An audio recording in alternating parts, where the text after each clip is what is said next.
All right, everybody, let's get this over with. As Will and Jordan said prior to the show, this is Will Goodwin logging on with Jordan Hawthorne. This is Load the Box.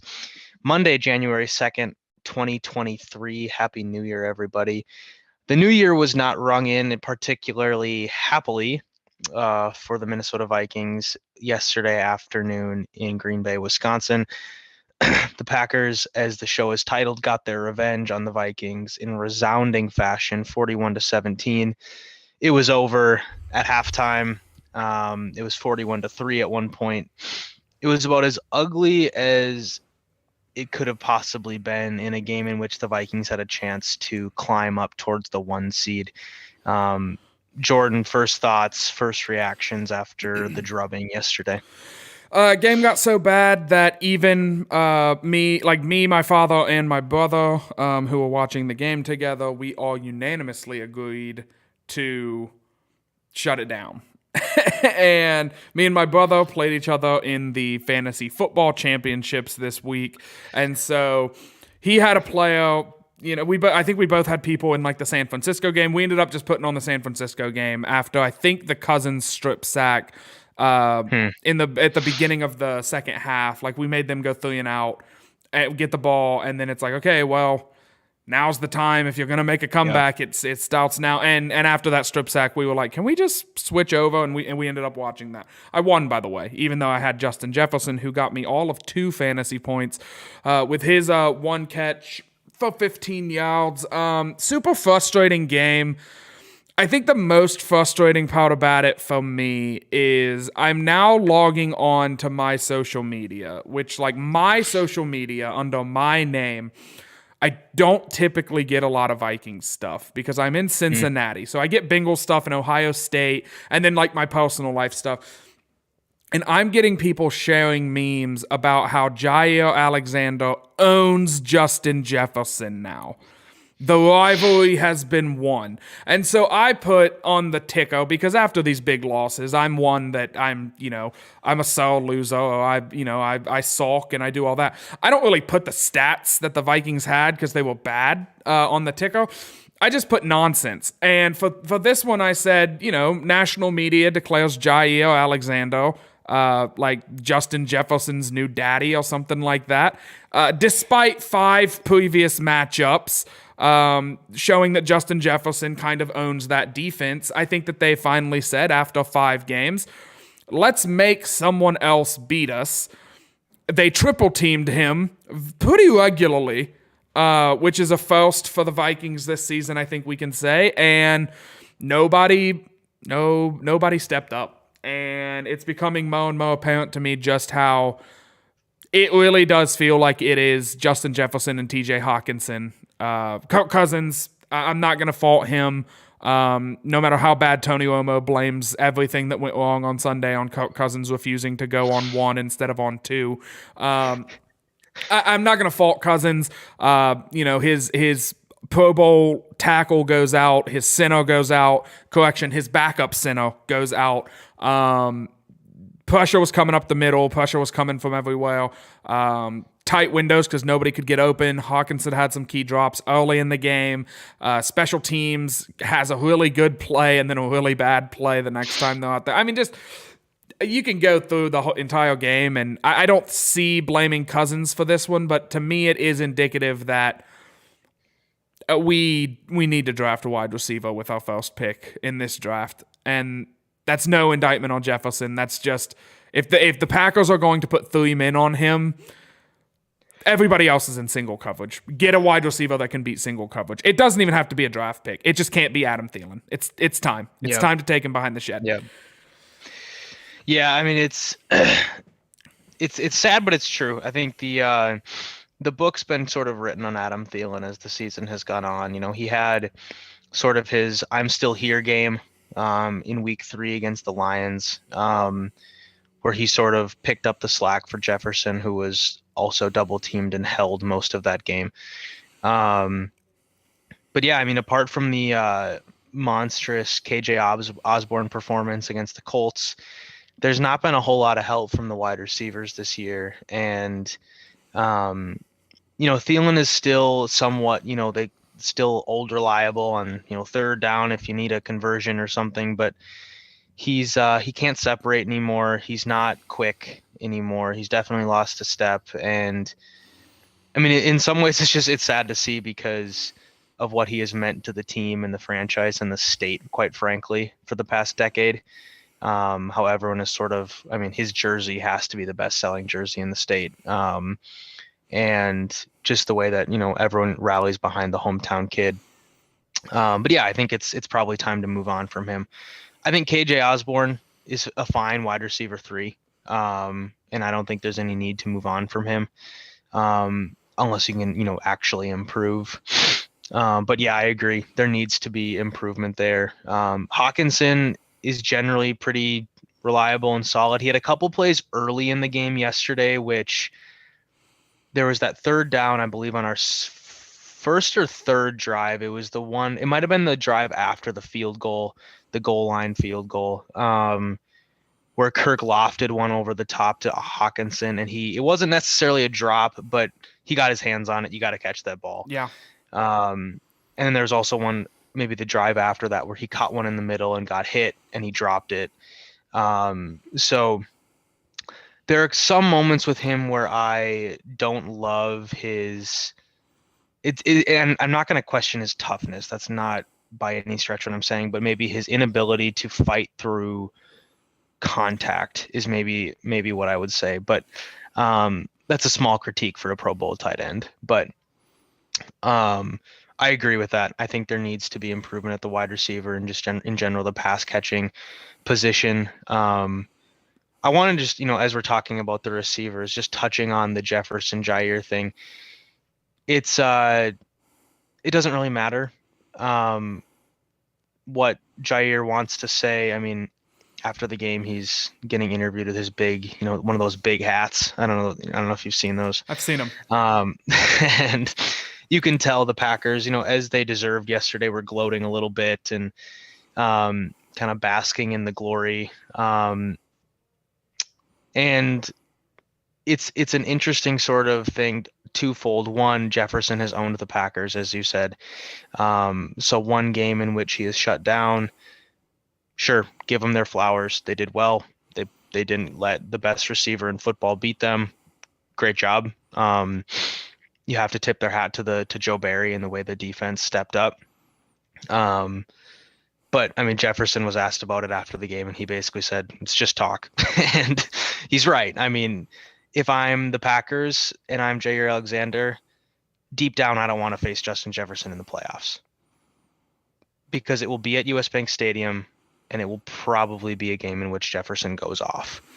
And so there's, again, it's not really even worth talking much more about, just because it's, like you said, 4 or 5 examples of Jefferson roasting their defense and one game in which it goes the other way. So my issue, and I don't want to cut you off, but I don't want you to get into something else, because I do want to address if we play Green Bay again, because now the fun thing to talk about on Twitter is Vikings beat the Giants, and basically the Vikings end up playing I think Philly, and the Packers end up playing San Francisco, and then we end up meeting in the NFC Championship game in Minnesota. And that's what everybody is on. I've seen that a few times on Twitter, people speculating about that and how fun that would be to get to play the Eagles and the Packers with a potential Super Bowl run, being on the line. And I don't want to play the Packers again. No, do I really?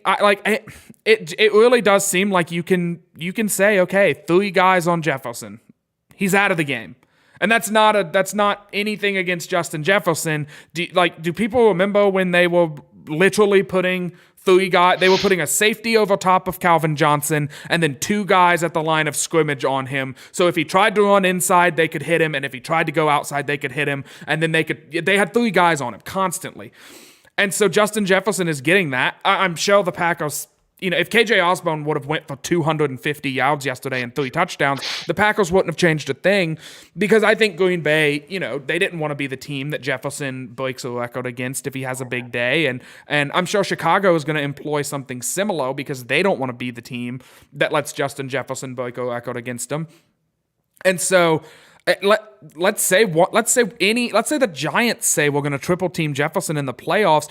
Right now, I don't trust KJ Osborne to step up and be up and in a big moment be the guy that we go to on a key, third down. Hawkinson has some drops issues. Also, he's not really that electric with the ball after the play. He is a good big-bodied tight end. I like Hawkinson a lot, but he's not like Kelsey where he can be the focal point of an offense. Yeah. And Adam Thielen is over that hill. And it really sucks because Adam Thielen is, I think, the guy everybody wanted to see bring a Super Bowl to Minnesota. It would have meant more to him than anybody else. But I don't trust anybody on this offense aside from Justin Jefferson. So yeah, if you put 3 guys on him, I don't know that the offense is doing much, especially if it's 3 guys on him and then stack the box, load the box. I guess we should plug our own show, but and then load the box so that way you can't run the ball. It just seems like a defensive scheme that really could show. There's always that thing every season with the Chiefs where it's the Chiefs, is it figured out? Did the NFL catch up to Pat Mahomes? The NFL might have caught up with the Minnesota Vikings, and it is as simple as put 3 whole guys on Justin Jefferson and then don't let Dalvin Cook get running lanes. So I don't know. I'm concerned. I actually have legitimate concerns. Yeah, I think there's something to that. I think what I would point to as maybe the optimistic side of that, or the the glass half full side of that, is so Jefferson has had a few of these games this season now where it's been sort of like a meager output. I think if I'm remembering right, week 2 at Philadelphia, he got next to nothing. Darius Slay was all over him. Week 3 against the Lions were very aggressive, very handsy, got a few penalties called against him, but they were also just double teaming, had a guy over the top all game. They shut him down. He had 14 yards. After that, and then maybe throw in the New York Jets game where he had 40 yards or something. But after that, I don't know if exactly, but almost every game he had 100 yards receiving. So what that tells me is teams have had periodic success shutting him down. But this coaching staff also has the ability to adjust. And I do believe that there is enough offensive creativity and strokes of genius. I'm not calling O'Connell or Wes Phillips geniuses, but there is something in their minds that, and you saw it last year with the Rams, where they're able to scheme guys open. And if it takes a game where they need to force feed KJ Osborne 10 times to finally force the defense to show a little respect to somebody other than Justin Jefferson, I think they'll do it. And the Indianapolis game was a proof of the trust that Osborne has with Cousins, and what he can do if he is given an opportunity. So I think there maybe is something now where other teams can look on tape and see the Packers might have figured out how to shut down Jefferson, but this has also happened a few times and the Vikings have found a way to respond. So that kind of leads into the sort of next thing, right? This game was horrendous. This game was terrible. There's the whole question of how can a team win 12 games, 11 by 1 score, and then get obliterated twice and blown out a third time. But the other question, right, is next week, are the Vikings even going to play starters? And I know O'Connell addressed the media today. I haven't had a chance to catch up on what he said, but there's a decent chance that next week starters wouldn't play, just considering the relative lack of importance to the game. So I don't know, from your perspective, would you want to see starters play for a quarter, for a half, anything? No, don't play them. You're out of the 1 seed. I'm not the type of person who tanks to get a better playoff position. There was, as soon as we went down, I think 3 or 4 possessions against the Packers, my dad said something about we just take the 3 seed. We don't want to play Green Bay if they get in anyway. And I was like, well, no, I want to be the 2 seeds. That way, if we end up in the championship game and Philly loses, we get a home championship game. I want as many home games as possible, yada, yada. But at this point, O'Neal likely done for the season. Yeah. Bradbury, I get maybe I don't know Bradbury's situation. But we need to just trot out the backups. One, maybe some of the backups can impress you enough to start getting some reps. Maybe in place of Adam Thielen. Jalen Naylor looked all right in garbage time. I don't know. Maybe we just entertain it. But no, I think you start evaluating younger talent in the last week of the season. You let everybody rest up. You let everybody shake off the stink of the Green Bay game, and you honestly start prepping for, I think, the New York Giants, because I think the Giants might be locked in. They're 6. Yeah. Yep. So if you I don't want to say tank, but if you bench all of your starters, you can basically just approach it as a bye week, and then you get the Giants. It would be guaranteed, because there's no way the Vikings can fall to foul. They'd be locked in as the 3. If they lose to Chicago, I mean, the backups could go out there and win, and certain balls can bounce certain ways, and the Vikings can end up the 2 seed. But I just think that the best case scenario for this Vikings team is benching everybody. Not benching. I don't want to say benching, because that has a negative connotation. Is resting everybody and letting it go. It's a new season. It's playoffs now, and I don't know. That's my mindset. Do you agree? Do you disagree? Because I get the preseason approach of play a couple drives or something. Yeah, I don't know. I mean, there's not a whole lot of value from playing. I think the only thing is, if you feel as a team that you want your starters to shake off some of the, as you said, the negative taste or whatever you called it, there is something to that. Like, the last time you went out there, you got your lunch handed to you, and maybe you want to go out there for a few drives, right the ship a little bit, and then call it a day. But even that just invites maybe a sort of continued negativity of, what if they struggle to move the ball against the Bears, and what if there's some negative things that happen? I mean, God forbid somebody gets hurt. Right. There's things to it where it's like, your season could be over if Justin Jefferson, gets rolled up on. Can I also just pitch in here? The only way we move up, the only way our seeding changes is San Francisco has to lose to the David Blau led Arizona Cardinals. I don't foresee that happening. Why risk it? Well, I mean, like you saying, Justin Jefferson gets rolled up on and has a high ankle sprain and can't go next week. Like, what's the point? I mean, why even risk it? Yeah, I mean, that would be the season. And you also talk about injuries. I mean, and we also just need to address too, like, at the preseason, this coaching staff was very conservative. Yeah, nobody played, and so you could almost, like you said, view this as a preseason game where nobody plays. But yeah, I mean, there's not a whole lot of value to it, and the on the other negative side with injuries, I mean, you mentioned the offensive line. It's just, this team has been relatively healthy for most of the season, which has helped in their ability to win all these close games. I mean, you have your full team roughly available almost every game. But if you lose 2 of your starters on the offensive line heading into the playoffs, I mean, we saw what Patrick Mahomes was doing in the Super Bowl a couple years ago when he was running for his life. I think both of his tackles were out in the Super Bowl, and it was just a disaster. Yeah. And that's what most people, consider the best quarterback in the NFL.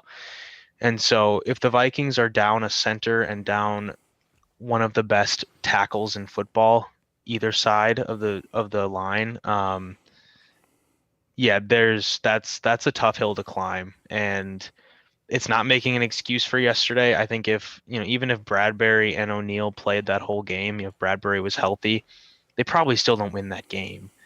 But looking ahead, I mean, without those 2 guys, it's very easy to be negative. Tall task. It's very easy to be negative. Let's take some notes of some positives. Let's get the energy up a little bit because it is easy to be negative on this show and to do all of that stuff. The positives in life, as you guys can see, I am back in my basement. I know I'm in a jacket, but it's just because I was wearing my pajama t-shirt and I didn't want you guys to see it, so I just threw on my little jacket. Smart I move. have heat. I have heat in my house. It was 60 degrees in Ohio today. Me and my brother went golfing because we had the day off. So, What? yeah, January golf. And let me tell you, Will, I did not shoot my personal best. Nowhere near it, actually. I was putting terribly. But I was striking the ball very well. And I'm very happy with where my golf game is at going into the spring and the summer months. Let's see. Impressive. Oh, the reason this whole skit existed was because I remembered I wanted to say this on the show. Me and my wife are going to be welcoming our first child into the world come July.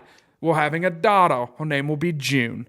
I think that's your daughter's name. Love it. So, is that your? No, my daughter's name is Rosalie. Why did no? Your son's name is Jude, and I'm an idiot. I'm an idiot, and I was like, because I told me and Delaney. It doesn't matter. We'll talk about that after the show. But yeah, there's a lot of good going on in the world. Not to mention, this is something we should probably bring up. The Vikings in Week 1 beat the Green Bay Packers by 3 possessions. The Vikings lost by 3 possessions yesterday. And you would think that, again, the Packers, I think, are hanging a banner in Lambeau because of that game. That game meant the world to Green Bay fans. Yeah, I would have liked to have won it, but okay, woohoo! We went from being the 2 seed to the 3 seed. We locked up the division with the largest comeback in NFL history. I still feel all right about this team.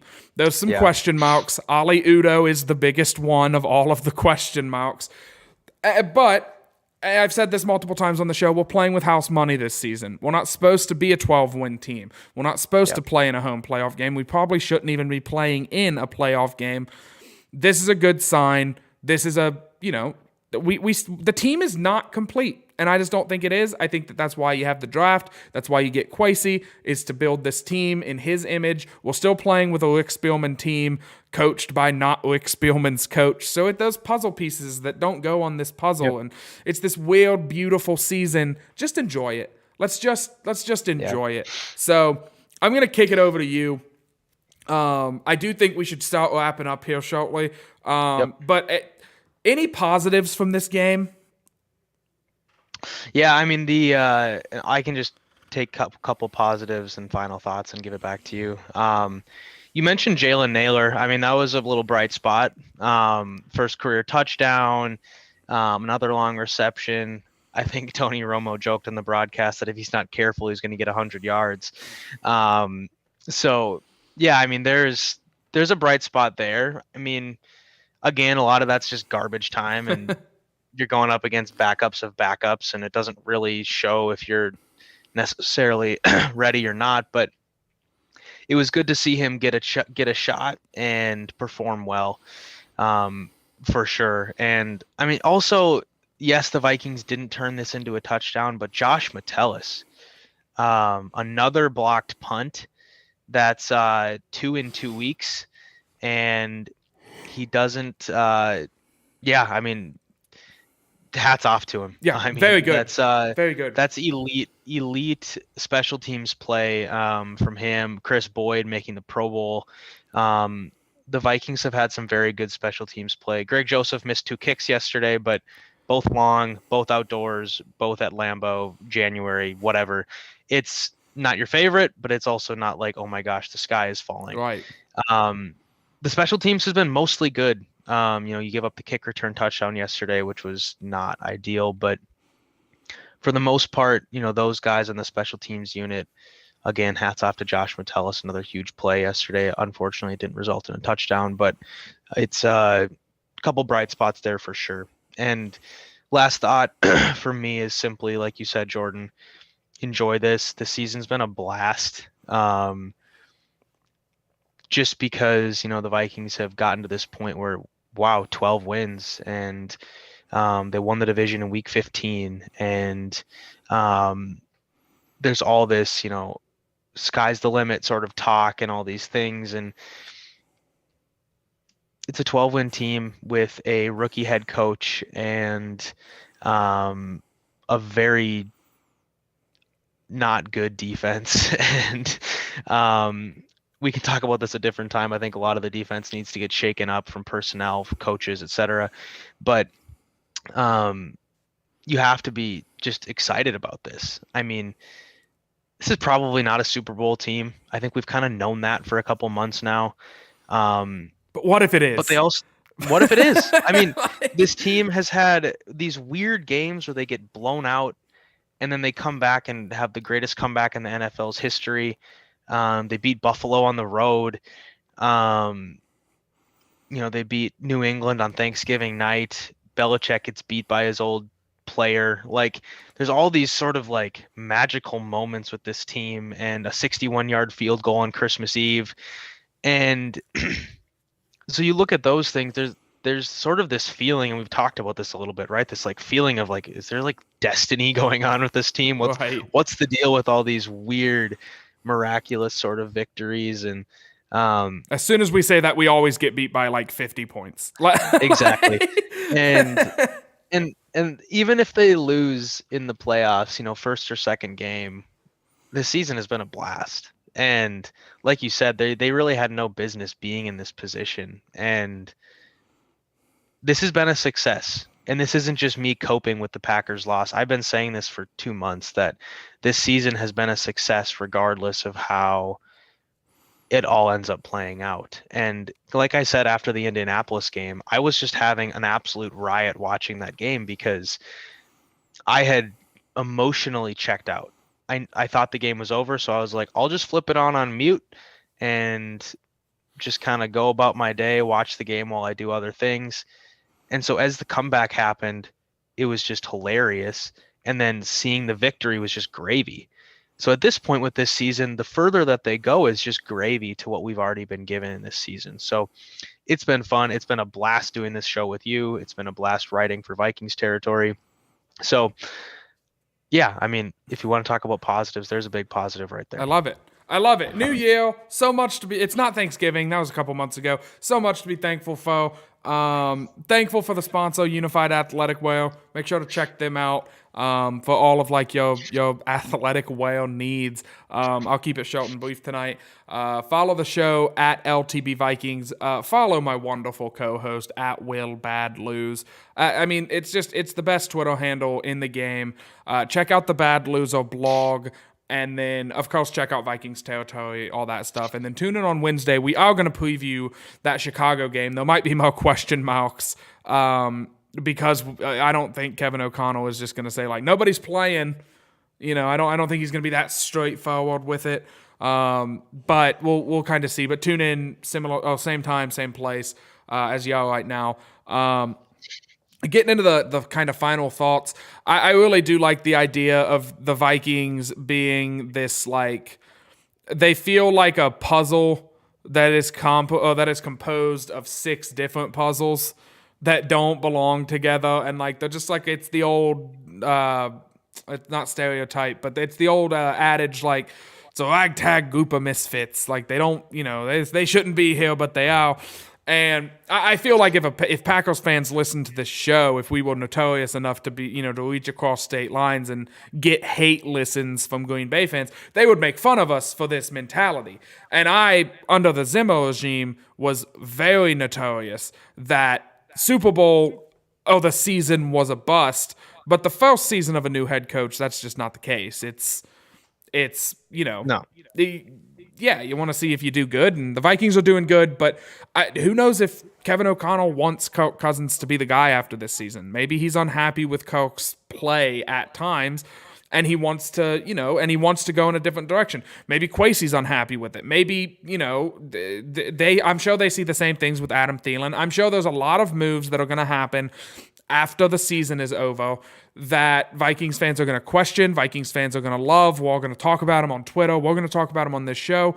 We just have to, and this is Philadelphia 76ers reference from a few years ago, just trust the process. You hired the GM.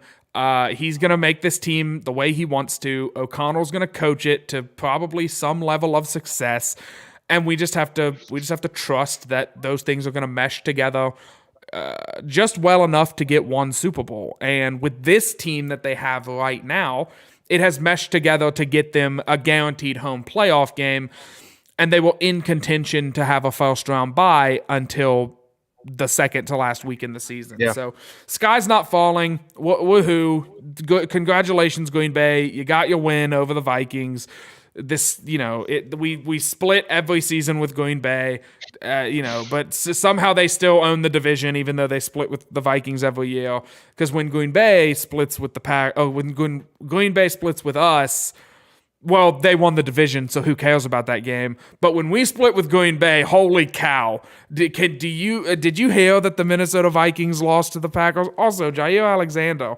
Did you hear that he owns Justin Jefferson? He's the best. I heard. He's the best DB in the league. That's why he's got 6 guys hopping out of the back of a limousine with billy clubs like old English mobsters ready to mug Justin Jefferson. Just ridiculous. I mean, just ridiculous stuff. I hate One just quick thing on that. One of my friends I've talked about on this show before, he joked before the game, and it's a little bit more of coping mechanism now, but it was actually said before the game, so I give him credit. He said, in years past, it was always, when the Vikings would play the Packers fans would always make fun of us because it was our Super Bowl. Because, hey, if we beat the Packers, it's a good season. Right. This was the Packers Super Bowl. It was. If they didn't win the game yesterday, they would have been out of the playoffs for all intents and purposes, and we would have swept the Packers. They would have finished the season with a losing record. This was their Super Bowl. It was a playoff game. And so in some ways it's kind of hilarious that how the turntables have turned, as they say in The Office. Wonderful quote. Yeah. I think it's funny that congrats on winning the Super Bowl, Green Bay. I think it's very funny that the same Green Bay fans that laugh at Big Cat from Barstool Sports saying to Aaron Rodgers' face, my Super Bowl every year, because he's a Chicago fan, my Super Bowl every year is watching the Packers choke in the playoffs. And Packers fans made fun of him, oh, typical Chicago guy, they suck, so they have to root for the Packers' downfall, yada, yada. There's a very good chance that the Packers are going to lose to the Lions. The Lions are going to make the playoffs, or Seattle. One of those two teams will make it. The Vikings will be in the playoffs, and the Packers fans are just going to be rooting for insult whatever team plays Minnesota to win the playoffs, or to win that playoff game, because that's all they're going to care about. So there's still a great chance they could be on the outside looking in. I don't know. We'll see what happens. It's gonna be fun. Yeah. It's gonna be a fun ride. So tune in on Wednesday. Follow everybody on Twitter. Do all the sponsorships and stuff like that. But most importantly, even in these trying times, remember what we say every week: Skol, y'all.